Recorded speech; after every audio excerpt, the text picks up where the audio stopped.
अमावस्या का दिन था और रात के 10 बज रहे थे। सड़क खाली थी और चारों तरफ अंधेरा छाया हुआ था। सुरेश और सुगंधा बाइक से जा रहे थे।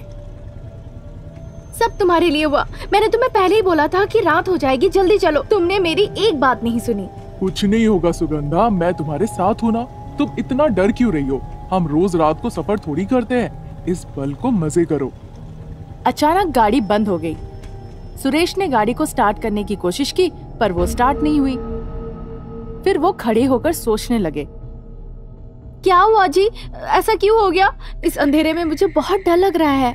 डरो नहीं सुगंधा, मुझे देखने दो गाड़ी में पेट्रोल है या नहीं। रुको रुको, देखता हूँ। गाड़ी में तो पेट्रोल है, फिर ये गाड़ी बंद क्यों हो गई? इस बीच सुरेश ने देखा एक कार आ रही है उनके तरफ। एक कार आ रही है, चलो हम उनसे लिफ्ट के लिए पूछते हैं। ये कहकर वो दंपति गाड़ी की तरफ आगे बढ़े और लिफ्ट के लिए पूछने लगे। Lift lift lift. उन्होंने अपनी गाड़ी रोकी नहीं और चले गए। बेवकूफ कहीं का, लोगों को सहायता करने की आदत भी नहीं है आजकल। इस बीच एक और कार आई और उनके पास आकर रुकी। एक महिला गाड़ी चला रही थी। सुरेश और सुगंधा गाड़ी के पास गए। मैडम कृपया हमें लिफ्ट दे दीजिए, हमारी गाड़ी में रुकावट आई है। ठीक है, अंदर आ जाओ। सुरेश और सुगंधा दोनों बहुत खुश हुए और गाड़ी के पीछे सीट में जाके बैठ गए। धन्यवाद मैडम, हमने कई लोगों को लिफ्ट के लिए पूछा था पर किसी ने अपनी गाड़ी रोकी नहीं। क्योंकि हमारी गाड़ी बीच रात में रुक गई, इसीलिए मैं काफी डर गई थी। आप बिल्कुल सही वक्त पे आई। इस तरह वो दोनों महिला की काफी तारीफ कर रहे थे। तुरंत वो महिला जो गाड़ी चला रही थी वो एक भयानक शैतान में बदलने लगी। उन दोनों ने इस बात को गौर नहीं किया और ऐसे ही बात करते रहे। मेरी पत्नी तो हर बात के लिए डर जाती है। अब वो कह रही थी कि उस जगह पर शैतान रहते हैं। सच में वहाँ पर शैतान रहते हैं, शकीनी शैतान। ये सुनकर वो दोनों चौंक गए। क्या? शकीनी शैतान क्या है ये? महिलाएं जिनकी मौत हो जाती है, उनकी शादी के कुछ दिनों के बाद वो शकीनी शैतान बन जाती है। ये शैतान काफी खतरनाक होती है। ये सुनकर वो दंपति काफी डर गए। सुगंधा ने सुरेश को जोर से पकड़ लिया और सुरेश ने भी सुगंधा को पकड़ लिया। शकीनी शैतान ये सब कुछ देख रही थी अपने शीशे से और बहुत नाराज हो रही थी। शकीनी शैतान का जब बर्दाश्त के बाहर हो गया, उसे बहुत जोरों का गुस्सा आया उन पर। इस बीच वो वहां पहुंच गए जहां सुरेश को उतरना था। मैडम प्लीज अपनी गाड़ी रोकिए, हमें यहीं उतरना है। शैतान उन लोगों की बात नहीं सुन रही थी और बहुत तेज गाड़ी चलाने लगी। सुरेश और सुगंधा चौंक गए और डर के मारे चिल्लाने लगे। अब वो महिला जो गाड़ी चला रही थी वो पूरी तरह शैतान में बदल गई। ये देखकर दोनों काफी डर गए और शैतान से विनती करने लगे। कौन है आप? क्या चाहिए आपको? कृपया हमें छोड़ दीजिए। मैं शकीनी शैतान हूँ। तुम मेरी गाड़ी में बैठकर प्रेम लीला करोगे मेरे सामने, मैं तुम्हें मार दूंगी। शैतान गाड़ी को और तेज चलाने लगी और पहाड़ों से नीचे उछालने लगी। दूसरे भाग में चुड़ैल कुछ देर गीत गुनगुनाती रही और फिर वहां से चली गई। अगली रात एक जादूगर उस चुड़ैल को पकड़ने के इरादे से वहां पर आया। जादूगर को देखकर वो चुड़ैल सहम गई और एक पेड़ के पीछे छिपकर खड़ी हो गई। तूने मारी एंट्री रे, दिल में बजी घंटियां रे, टंग टंग टंग टंग। मैं एक हिरण का शिकार करने के लिए शेर बनकर आया हूँ। अरे जादूगर, अगर तुम मुझे ना पकड़ो और बख्श दो तो मैं तुम्हें मनचाहा पैसा दूंगी। तुम हो कहाँ? पहले मेरे सामने आओ, वरना अपने मंत्र का उपयोग करके तुझको पकड़ लूंगा। खबरदार। वो चुड़ैल इस धमकी से डर गई। नायक नहीं, खलनायक है तू। तुझे एक बार पकड़ लिया तो फिर छोड़ूंगा नहीं। मैं अपने दिल को हर मुश्किल के लिए तैयार कर चुकी हूँ। अरे चुड़ैल, मैं कोई आम जादूगर नहीं, मुझे बहुत सारी जादुई शक्तियाँ प्राप्त है। अगर मैं चाहूँ तो तुझे इस दुनिया से दूर भेज दूंगा। नहीं नहीं, अब मैं क्या करूँ? बहुत बढ़िया। क्या हुआ? क्या सोचने लगे? मुझे कुछ पैसे चाहिए, फौरन पैसा दे कुछ मुझे। पैसा तो मैं जितना चाहोगे दे दूंगी, लेकिन उस पैसे को लेने के बाद तुम मुझे धोखा तो नहीं दोगे? नहीं, मैं ऐसा नहीं करूँगा। दो, पैसा दो। क्या कहा? कुछ नहीं, मैं कह रहा हूँ कि मैं जुबान देता हूँ, मैं नहीं पकड़ूंगा तुम्हें। मैंने तो कुछ और ही सुना था। अब क्या सोचने लगी? पैसा दो जल्दी। ठीक है, एक पल रुको। चुड़ैल ने अपनी जादुई ताकत से कुछ पैसे बनाए। तब जादूगर बोला, जब भी मुझे पैसा चाहिए होगा मैं यहाँ आऊंगा। तुम जितना चाहोगे मैं तुम्हें उतना पैसा दूंगी। तुम जब चाहो पैसा लेने आ जाना। बेहतर होगा अगर मैं इस चुड़ैल को पकड़ कर अपने साथ ले जाऊं। यहाँ बार बार कौन आएगा? चुड़ैल पास में ही रहेगी तो जब जितना चाहूंगा पैसा ले लूंगा। लेकिन चुड़ैल उसके गलत इरादों को भाप गई और उसकी जादू की छड़ी को पकड़ लिया। क्या बात है, क्या चीज है पैसा?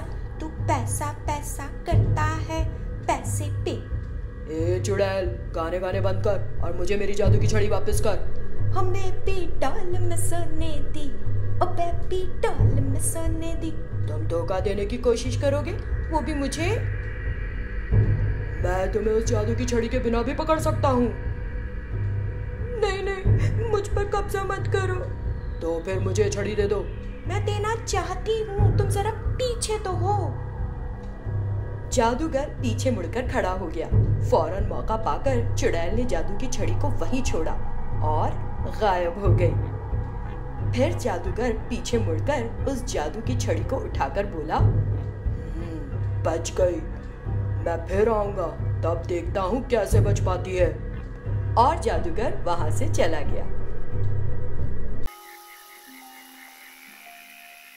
उस वक्त रात के 10 बज रहे थे।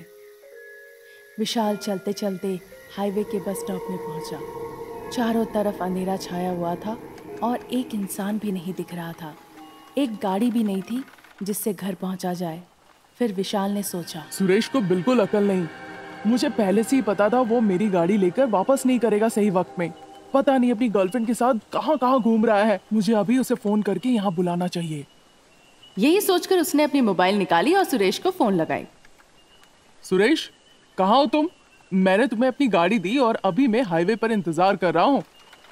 सॉरी विशाल, तुम्हारी गाड़ी पंचर हो गई, इसीलिए देर हो रही है आने में। क्या मेरी गाड़ी पंचर हो गई? मुझे पता था तुम कुछ गड़बड़ जरूर करोगे। देखो, आज के बाद मैं तुम्हें गाड़ी कभी नहीं दूंगा। बुरा मत मानना विशाल, काफी देर हो गई थी और मैं जा रहा था लता को उसके घर छोड़ने के लिए। इस बीच तुम्हारी गाड़ी पंचर हो गई। अब मैं 1 घंटे में आ जाता हूँ। ठीक है, जल्दी आओ, मैं यहाँ पर ज्यादा देर इंतजार नहीं कर सकता। ये कहकर उसने फोन काट दिया और बस स्टॉप में जाकर बैठ गया। उस जगह में काफी सन्नाटा था। विशाल को थोड़ा डर लग रहा था। फिर उसने देखा एक लड़की उसके तरफ आ रही है। वो देखकर डर गया। विशाल का डर और भी गहरा होने लगा जब वो लड़की उसके करीब आ गई। इस बीच वो लड़की बस स्टॉप तक पहुंच गई। काफी खूबसूरत थी वो लड़की। उसके चेहरे को देखकर विशाल ने सोचा, हाँ, मैं तो इसे देखकर डर गया था, सोचा था ये शैतान है।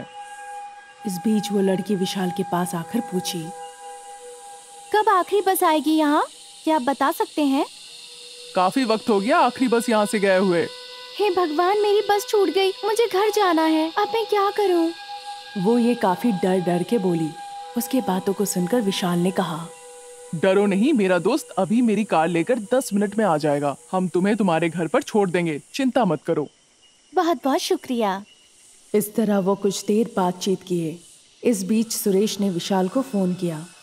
विशाल ने फोन उठाया और बात करते हुए सुरेश के साथ थोड़ी दूर चला गया। हेलो विशाल, कहाँ हो तुम? अभी एग्जैक्ट जगह बताओ मुझे। मैं यही बस स्टॉप के पास खड़ा हूँ। ठीक है, मैं 15 मिनट में वहाँ पहुँचता हूँ। ये कहकर उसने फोन काट दिया। फिर विशाल ने बस स्टॉप में लगी एक पोस्टर को देखकर डर गया। इस पोस्टर में उस लड़की की तस्वीर थी जिसने थोड़ी देर पहले उससे बात की थी। पोस्टर में उस लड़की की मृत्यु का दिन भी लिखा हुआ था। पर विशाल को कुछ समझ नहीं आया। फिर धीरे धीरे वो पलटा। जो लड़की उसके पीछे खड़ी थी एक भयानक शैतान में बदल गई और उसके गले को आकर दबोच ली। तुरंत उसने अपने हाथों से इस शैतान को धक्का दिया। शैतान गिर गई और गायब हो गई। यहाँ पर मुझे 1 मिनट भी नहीं रुकना चाहिए। ये सोचकर वो वहां से भागने लगा रास्ते की तरफ। उसे एक गाड़ी की हॉर्न सुनाई दी। सुरेश वहां पहुंचा। सुरेश को देखकर विशाल को थोड़ी हिम्मत आई। विशाल जो काफी डरा हुआ था वो गाड़ी के अंदर जाकर बैठा। जल्दी चलो, यहाँ से निकलो। फिर वो दोनों गाड़ी से जाने लगे। कुछ दूर जाने के बाद विशाल ने सुरेश से कहा क्या हुआ था उस बस स्टॉप में। सुरेश ने सब कुछ सुनने के बाद कुछ नहीं कहा और गाड़ी चलाने में मशगूल रहा। अरे सुरेश, तुम कुछ कह क्यों नहीं रहे हो? सुरेश ने रूखी आवाज में बोला, तुम अपने दोस्त को बोलो जो गाड़ी के बैक सीट पे मृत पड़ा हुआ है, मुझे नहीं। जोर जोर से हंसते हुए शैतान में बदल गया। फिर वो विशाल पीछे मुड़कर देखा बैक सीट पे उसके दोस्त सुरेश मर गया था, सर पे चोट लगने की वजह से, और बैक सीट पे लेटा हुआ था। छोड़ दो, मुझे छोड़ दो, जाने दो। शैतान उसकी एक बात भी नहीं सुनी और तेज गाड़ी चलाने लगी। फिर जाके एक पेड़ से टकरा गई।